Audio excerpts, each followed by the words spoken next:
Homesteader family, welcome back to the journey and welcome to this edition of the Sunday Monday vlog.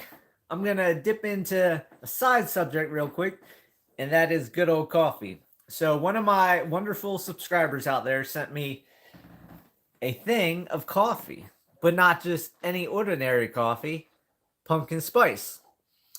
And I will say, this coffee, minus Coyote's Den in Colorado, that coffee shop in Penrose, Colorado, that I used to go to, had the best pumpkin pie coffee.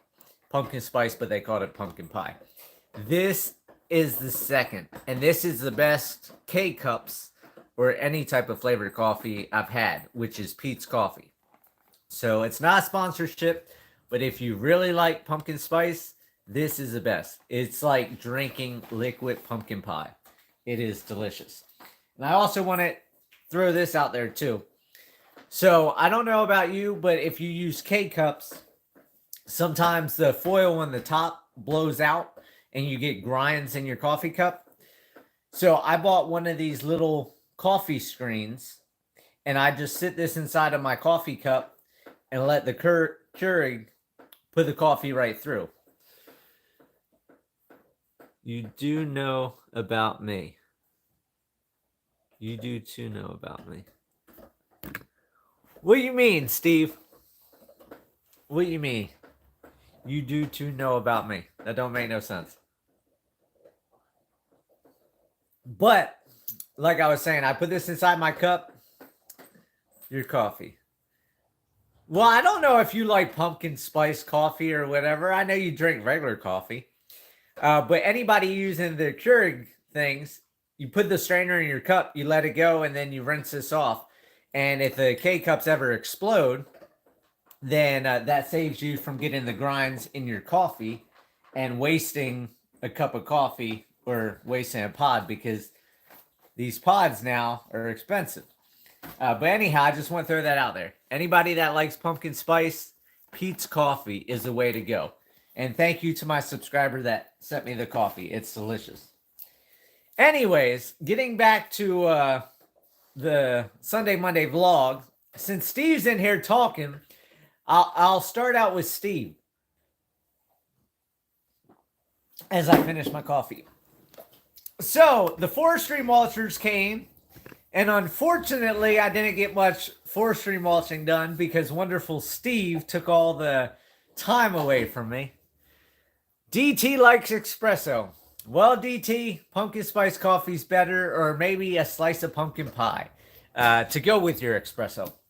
But anyhow, forestry mulcher came. Steve didn't hog the time, but he needed a lot of time. He had to get his shed moved and get his place set up.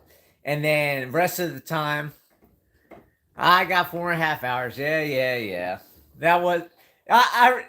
Okay, Steve wants to say I got 4.5 hours. The 4.5 hours went to today's Homesteader Lane, so Steve doesn't have to drive through the animal pens and open all the gates and let Love Bug out. And I got to chase him down with a bag of treats, trying to get him back in the yard. So technically, Steve took all 10 hours. But yes, 4.5 hours was kind of my time for today's Homesteader Lane, which will help me in the future when I want to go ahead and start working on the house site. But for now, today's Homesteader Lane really doesn't do much for me. It is if I go down and talk to Steve, or if I got to go to back in the property for whatever reason, maybe haul logs, stuff like that. But I still have to go through the fence, the animal pen, to feed the animals, to water the animals, everything else. Yeah, I know, Steve. I know. Everything. For those of you that don't know, when you homestead, Steve's a prime example. You figure out a budget, and your budget never succeeds. It is always over your budgeted fees. Same thing with moving. If you move, your moving costs always end up costing more, like my 34 trips from Colorado. But the forestry mulching got done. Typically true when being over budget. Yep. Especially with homesteading. So that was pretty much the only thing that's happened this week was the forestry mulching. Tuesday, My truck goes in for repairs. I need plugs and wires. My truck's running rough. Steve said it's my plugs and wires. I got 150,000 miles on the truck now from moving my grandfather and my aunt from Baltimore, Maryland to Colorado. Then my 34 trips from Colorado to Arkansas. And Harrison. Harrison loves drawing me in. So going to Harrison, I rack up the miles as well. And now I'm somebody's chauffeur. I chauffeur somebody back and forth to town. But it is what it is. But anyhow, 150,000 miles on my truck. So I need new plugs and wires. So that's going to be a chunk of money. I got the gate posts installed. By the way, you may not need wires. It may have been north south. All right. We'll talk about that on Tuesday. But I got the gate post put in. I wasn't thinking. I've stopped doing fencing for so long. Just totally screwed me up because I'm not used to fencing anymore. So I put 2 posts in, concreted the 2 posts for the gate.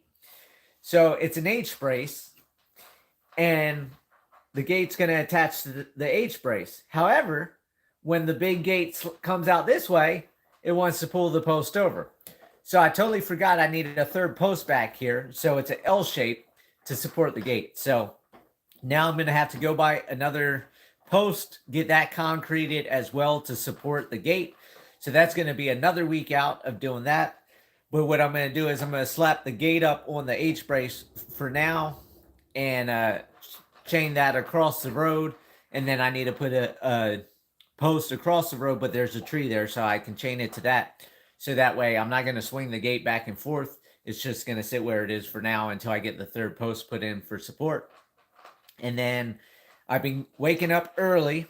For those boomers out there, y'all be impressed with me. I've been waking up 8 o'clock, get out to the homestead by 9:30. Yes, hour and a half to get me to the homestead. I got to have my coffee in the morning and wake up and everything else because I'm not a morning person. But I've been doing a little bit of work until about 12:30. Come home, hop in the shower, do the snowball stand for 4 hours, close up, go back to the homestead, work for another hour and 15 minutes, and then come home, try to rest and go on so forth. How you like the new speaker thing? Okay, so Steve's asking about the new speaker thing. So Steve is paying me back for me costing him money and making him spend money.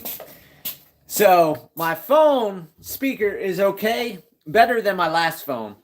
But he told me about this JPL speaker thing. It's a Bluetooth speaker. And $150. Didn't really want to put more money on the credit cards. But Steve kind of talked me into it. He bought one as well, so he spent a little bit of money. And like he's saying, he's using his a lot now. He likes it. Mine is a bigger one. I didn't buy the smaller one. He bought the smaller one. Mine was $150. And it's nice and loud. And I've been using it every day that I can remember to grab it. There's been 2 days now I forgot to grab it off the cord. But I am using it every morning and normally in the evening unless I forget it here. And it's a really loud speaker. It's really good. I sit on top of my phone on my truck, and I can be out hauling brush back and forth to the property line, building the brush burn piles, and I can just listen to music. So it's really nice. So I appreciate it, Steve. Thank you for A, telling me what kind to buy, 2, letting me know about it, and then 3, actually encouraging me to actually spend the money to get it. So it may be on the credit cards, but it definitely has worked out great, and I'm liking it a lot. So if anybody needs a Bluetooth speaker, the JPL, that oval shape, you want the large one, it's $150 at Walmart. It's really loud. It works really good. And it also has the port on there that you can charge your phone. So not only like with Steve's, his you can't charge your phone on, but with mine, it has the extra battery. JBL. Okay. JBL for those out there, the techie people like Steve. but mine has the extra battery capacity to charge your phone, and mine will go for 20 hours on a single charge. So it's worked out well. So between doing the gates, the forestry mulching, trying to do the brush piles early in the morning, not early in the morning, 9:30, like I said, 9:30 to 12:30, and then a little bit in the evening, slowly but surely getting some stuff done. It is what it is. And that's pretty much it on that. Now, for the headline of the video, what I'm talking about, and as you see in the clip, I also put the picture up on Facebook and YouTube, Instagram, stuff like that several days ago when I took the picture of Cleo with the sunset. And that is nature. And a lot of people don't understand that until you're stressed out, until you're having a rough time, or for example, look at 2020 after the whole pandemic. What happened? Everybody wanted to go homestead. Everybody wanted to get back out into the country, out into the woods. Everybody left the city in droves. Why? Because there's that connection. It de-stressed people being out in nature, being out with animals, so on and so forth. Like Mickey Mouse right here, just wanted nothing but attention. And they do. They make life a lot happier. And I remember like my grandfather, for those of you that followed when I had my grandfather, you won't know this, but he would sit at his computer desk at his house when I would go out to visit him. We'd go out, get lunch. He'd come home, go down and sit on the computer chair and sit in front of the computer and just mindless hours, just sitting there playing solitaire or looking at scam emails because he fell for a bunch of those, doing something meaningful and productive instead of the 9-to-5 rat race, mostly meaninglessly stuff. Yep, you got that right. But he would just sit there and just not get fresh air, not do anything like that. And I would always say, why don't you go out and do something? And he never wanted to do nothing except go to like a car show now and then. And that be sitting in a chair in an asphalt parking lot. So yeah, a little bit of fresh air, but in Maryland, not so much for fresh air. And he said he never wanted to do anything nature-wise since he was a kid. And when I brought him out to Colorado, for those of you that follow the journey so far, from back then, I would take him down to the Riverwalk in Salida, and I put up photos and stuff of me and him sitting on the bench out there drinking cream soda, just watching the water, and he really enjoyed that. He never thought he would enjoy that, and watching the kids and people canoeing and kayaking and rafting down the Arkansas River and just being out there in nature, fresh air, everything else. Same thing with the videos when he would sit on the dam of the pond at the ranch, and we would sit out there and drink sodas and just take in the views and watch the animals crawling over the mountains and everything else. Until you're in that stressful situation, or if you're stuck in the city, you don't think about these things. And then the people that are stuck in the cities, they like to go to zoos. Why? Because they love seeing the animals. It brings them a little bit of inner peace. And that's why, like when I first came out here in Arkansas, I haven't done it a lot lately because for that year I was with Carla, so I didn't do a whole bunch of photos then. And now I haven't done a lot because I'm here at the restaurant bouncing back and forth. I really don't have time to do all the photos and all that type of stuff. But when I first came out here, all the different caterpillars and moths and beetles and snakes and all the different things I saw, beautiful flowers and things like that. Right now in Arkansas, everything's blooming. We have flowers throughout the homestead, throughout all of Arkansas. Already seen several snakes. I saw 2 last week. I saw another one today. Yep, butterflies of all kinds here.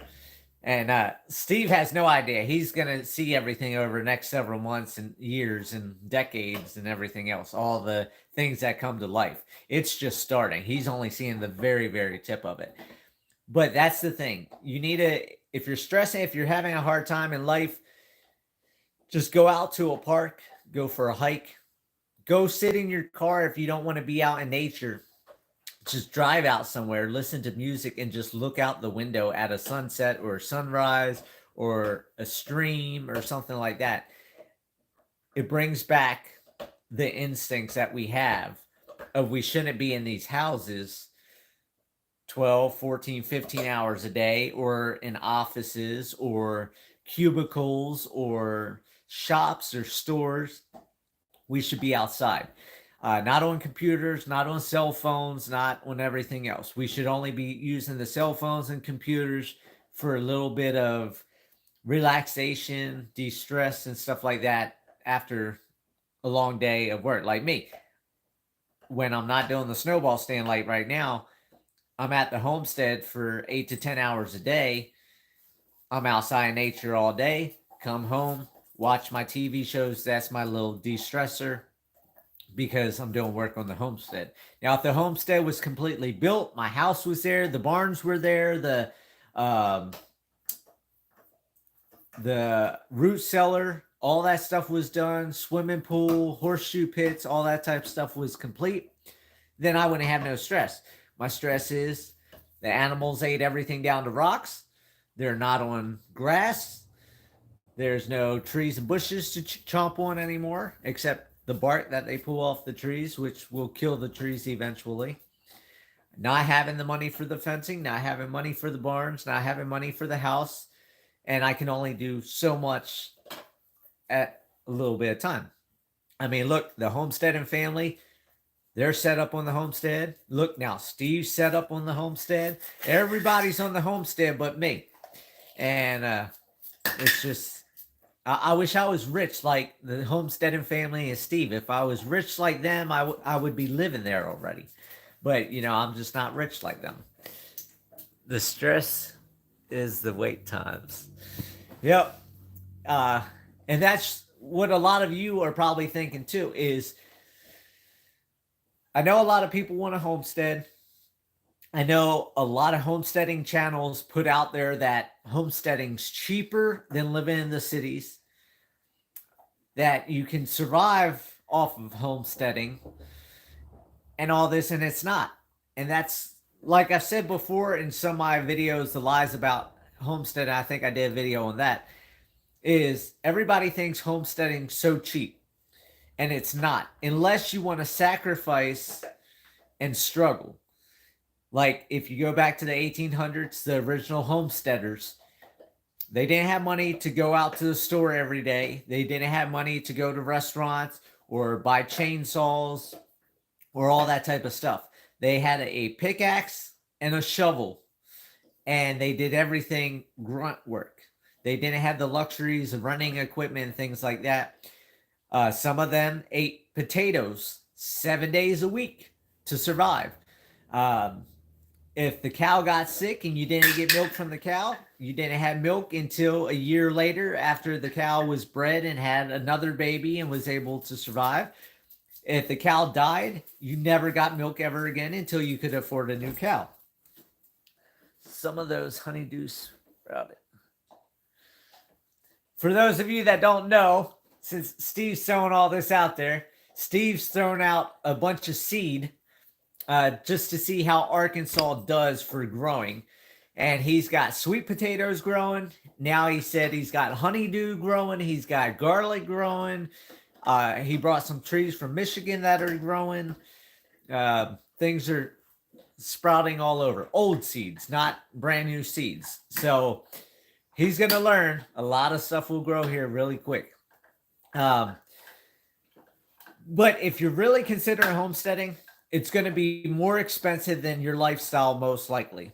And the most reasonable reason why is because your food, if you plan to grow your own food, it's going to cost 10 to 20 times what it costs at the grocery store. If you're going to be buying stuff from town, your trips from town to your homestead is not going to be 2 blocks down the road like a smart city. You're not going to live, with the Starbucks on one corner, Walmart on another, and Home Depot on the other corner. You're going to be traveling 10, 15, 20, 30, 40, 50 miles to get to a town. to do all your shopping. And for those of you that never built a house before, when you're building a house, let's just take plumbing. Just the simplest thing, plumbing. You sketch out all the parts you need, the lengths of the pipes, the elbows, the T's, the drains, the valves, everything. You drive an hour to town, get all the parts. You drive an hour back to your homestead, put everything together. One of the parts are wrong, or you forgot a part, or you didn't think about this branch off, or you didn't think about this line to this faucet. Well, guess what? Now you're driving an hour back and an hour back again. So not only are you using more of your time for driving back and forth from your homestead, but look at all that gas money. Look at all that wear and tear. I'm doing my plugs and wires this upcoming week, Tuesday. And next month, I'm going to be using my money to buy tires because now I'm going to be needing tires. So because of the wear and tear and the going back and forth, it costs more in the long run. If you live in the city, it's going to be cheaper. But when you live in the city, you got noisy neighbors, you got police sirens all the time, you got traffic, you got crime, you got smog, you got pollution, and all that type of stuff. So you have to decide, do you want to live in a little cage box in a concrete asphalt jungle, asphalt concrete city, or do you want to be out in nature where, like my picture for this video, I feed the animals, I back out of the gates, and I look at that beautiful sunset with Cleopatra standing in the background. I mean, it doesn't get better than that. Or you're at your concrete asphalt jungle in the city and you pull in from working into your driveway and your neighbor's out there with a bunch of garbage in their yard or something like that, or somebody walking around in a Speedo or what have you. Would you rather look at that, or would you rather look at beautiful Mother Nature? In my opinion, Mother Nature, animals, that's the way to go. Right, Mickey Mouse? Yep. Like Mickey's saying, the tree frogs are going to take some time to get used to. They kept me awake last night. Oh, yeah. And you haven't heard the tree frogs yet either. They're just starting. And then we're going to have the locusts going. And then, like I said, the small pond up by the gate, by the shed, it's filled with frogs. So, and then the hole that I dug in the back where the spring is, that had some frogs swim in it today when I went down there. So you're going to have a lot of noise coming in, then all the bugs, and then all the fireflies are going to start coming out. So it's going to be awesome. But yeah, so my advice is, if you guys want a homestead, it's going to cost you money. But I think peace of mind, nature touching your soul, the de-stressing and everything that comes with Mother Nature, and the higher cost of living, I think outweighs being in the city.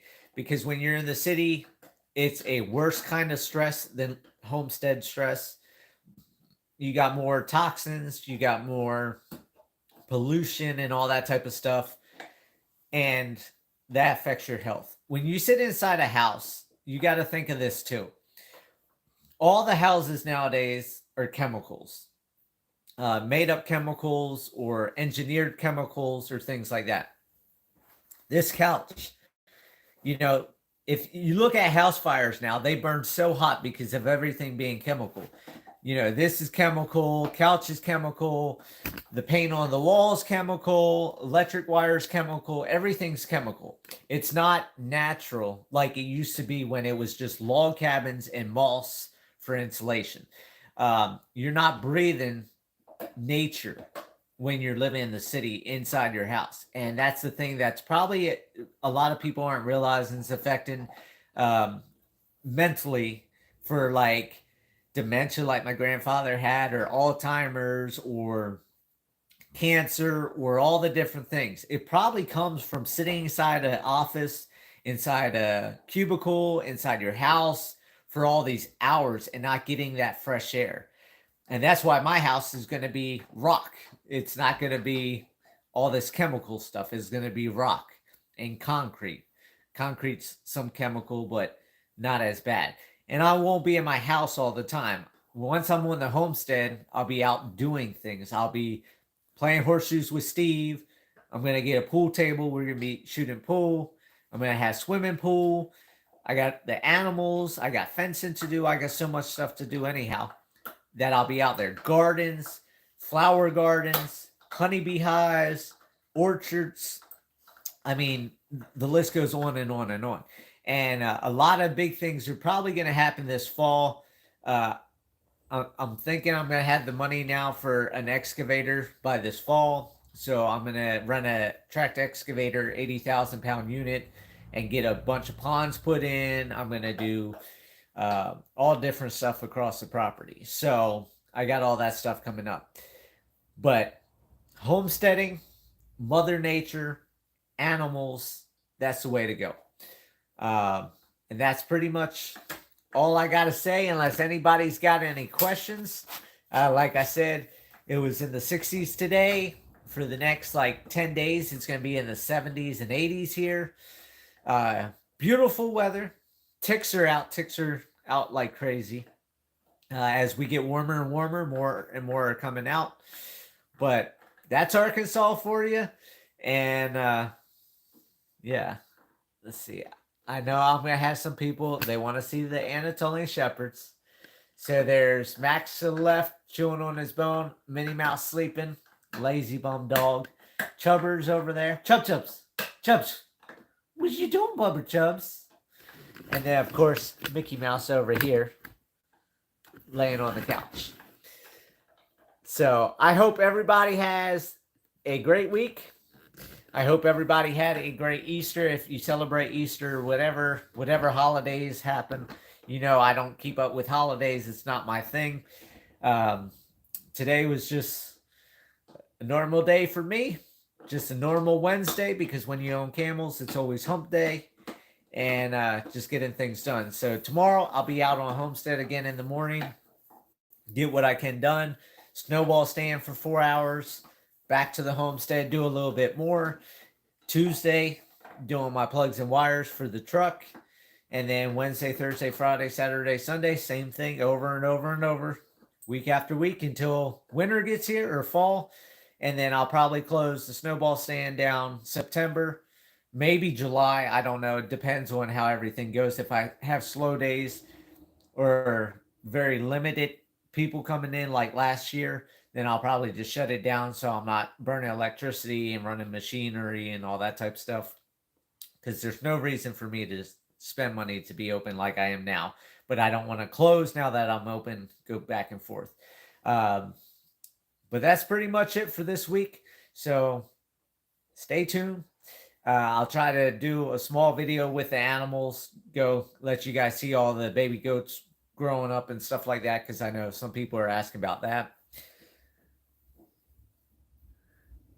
Oh, the sound of tree frogs are awesome out here. I love that sound. That's one thing I missed in Colorado. So for those of you that aren't from Colorado, or haven't lived in Colorado, don't know this. But in Colorado, it's dead silent. When you're out there, you don't hear anything.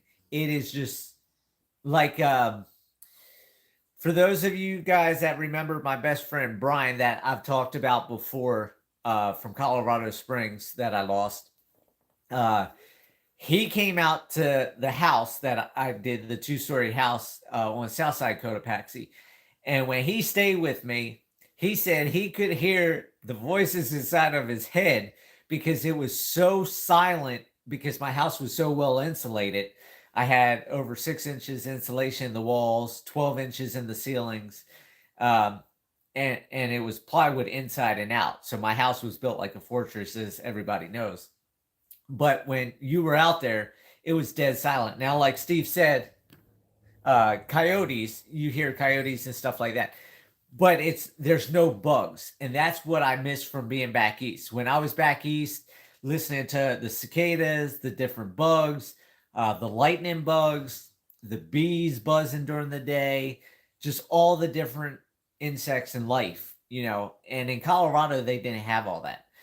It was very limited on the different species.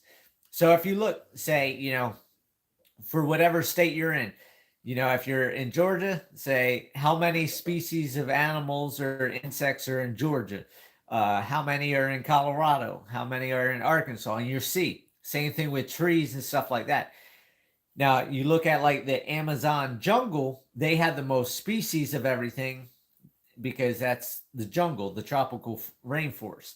So the more species you have, the better life cycle and nutrients and all that type of stuff there is, because there's that many species that can survive.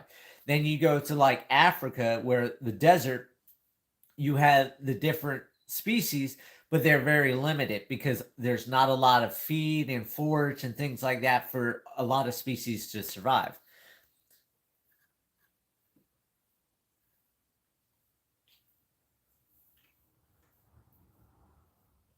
Say that again, Steve. I like it, but I have. Oh, outdoor silence seems so strange.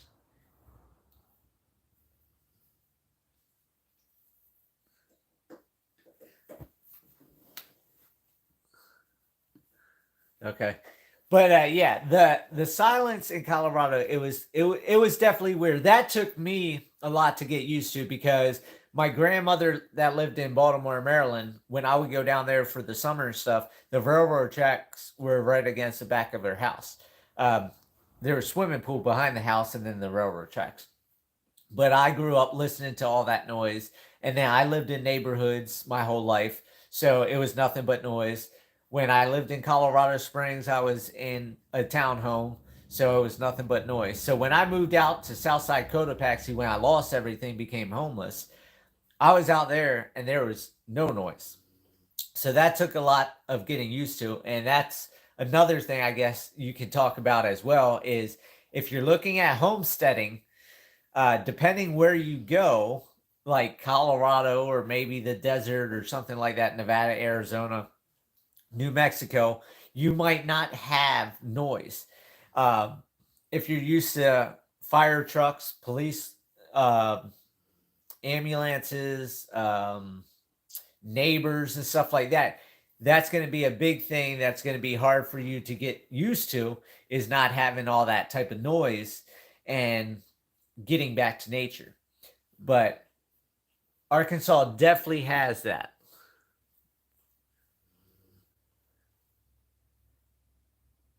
Yep. Well, some of the noise will stop traveling soon, because as soon as everything's leafed out, that will add like a sound barrier. But things do travel through the valleys. Not like Colorado, but then I don't know, because sometimes in Colorado, if you were in the right spot, you heard different people, like you heard Linda up on the hill down from you guys. Um, so it just all depends. But Arkansas definitely has some great atmosphere, tree frogs, cicadas, bugs, all that type of stuff. Plenty of beauty, and waterfalls, creeks, rivers, so on and so forth. So, like I've said before, I don't plan to ever leave Arkansas. Arkansas is where the home is, where the heart is. And I actually had a group come from Louisiana. I got new stalkers here in St. Joe, Arkansas. So two of them bought land here in St. Joe, Arkansas, and they've been following me on YouTube. Came up here and they just bought land here in December from not New Orleans. I can't think of the town now. It was just on the tip of my tongue. But they came from Louisiana, and they had friends that came up, and their friends are now looking for land too, because they've loved St. Joe since they've been here since December. So they came to meet me in person, and they got some snowballs a couple days ago, and said, "Oh, we finally got to meet the famous YouTuber." And I tried to say, "No, the famous YouTuber's down the road, the crazy guy with all the animals." But they said, "No, we know your face. We know who you are. We've been following you." So another group of people that have been following me that showed up. So for some of you out there that haven't come to visit yet, you all got to come to visit. You're slacking. Mickey Mouse is waiting to meet everybody. But with that, I'm at 35 minutes and some change. So I'm gonna. It's been a long day. I'm gonna get ready for bed. I've been going to bed like 10:30, 11. Meet or eat. Yeah. So I hope everybody has a great week for like the third time. I'm not going any longer. I'll see you guys on next video. Remember, live happy, live free. That's the only way to be. I'll see you on the next video.